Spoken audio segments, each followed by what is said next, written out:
Hey everybody, Father Peter here. I'm so glad you've joined me and us for the weekly video log. Don't click off because we're going to be talking about food security in an affluent town like New Canaan, Connecticut. And yay, we have with us Bethany Zaro, who's the Director of Health and Human Services for the town of New Canaan. And Bethany, if you don't mind my saying, new director, longtime member of that world, uber qualified for the job, and one incredible human being who has done so much for our community, you wouldn't believe it. So Bethany, welcome to the video. Thank you. Now, so many of us are always shocked to learn that in a community like New Canaan, affluent in Fairfield County, we have food insecurity in our community. I wonder if you might say a word about food insecurity, what it is, and what that means in a broader sense. Absolutely. Food insecurity deals with someone's inability to feel as if they cannot get enough food.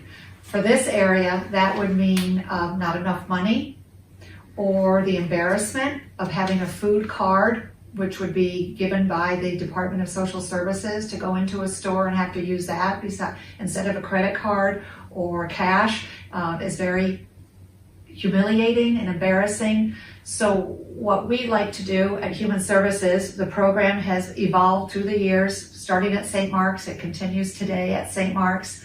We like to bridging the gap to lessen the food insecurity in this area is something that has become very, very important, especially during this time or economic crises.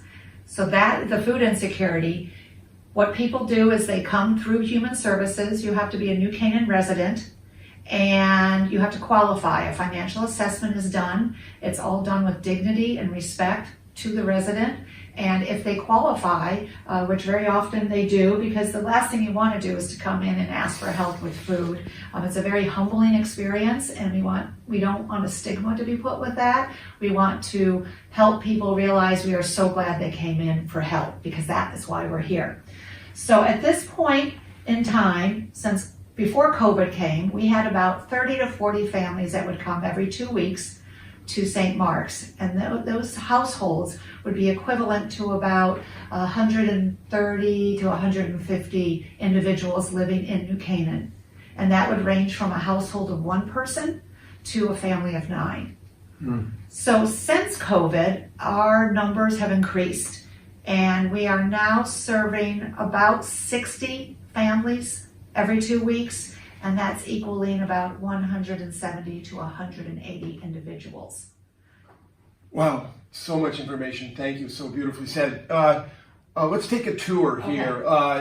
Empty shelves is the point. Yes. I want you to show us what you've got. All right, what you so don't let have. me explain. When COVID hit, we could not, and the church closed, all the churches closed, so we could not have food drop off. We also didn't want the volunteers handling objects, not knowing how COVID was transmitted. So we had to stop any of the food non-perishable donations.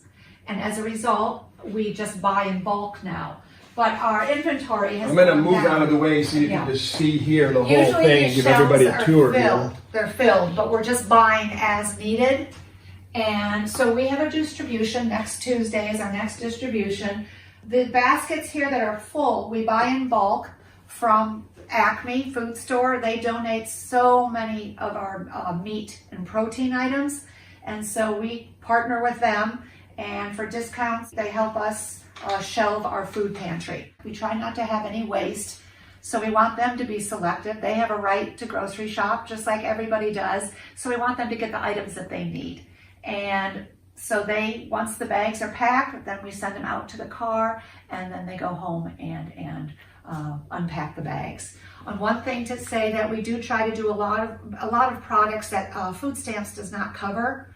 The modern terminology for food stamps is SNAP. Because of SNAP, only doing food items, things like toilet paper, laundry detergent, diapers, these things are very expensive, dishwashing detergent, we offer those as well to try to cut down on the costs.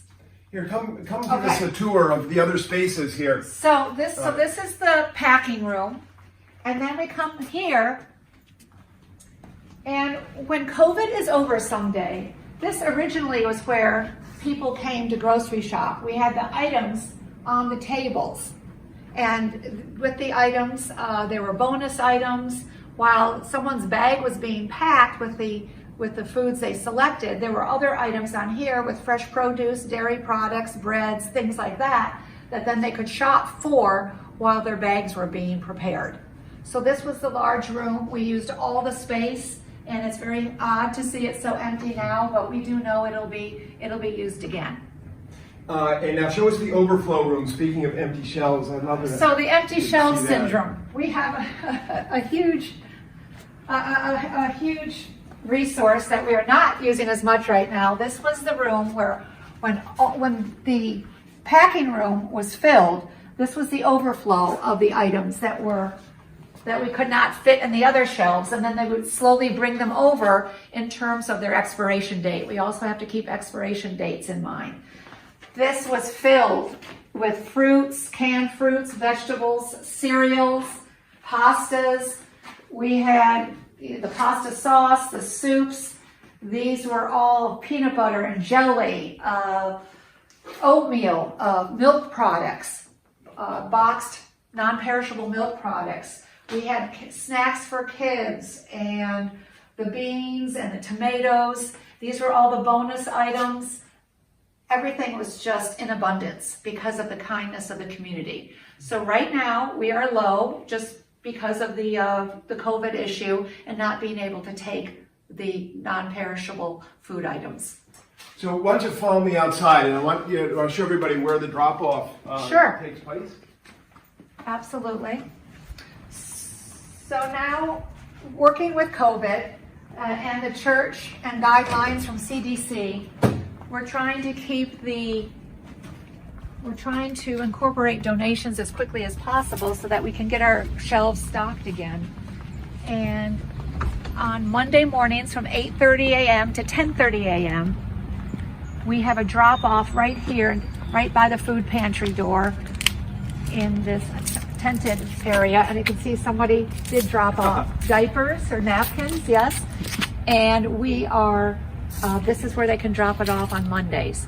We have a number of organizations that have desperately been waiting for the food pantry to take non-perishables again, and we have food drives that are being set up by organizations and other churches, and this is where they will drop them off, and Human Services will receive them, and the volunteers will shelve the items.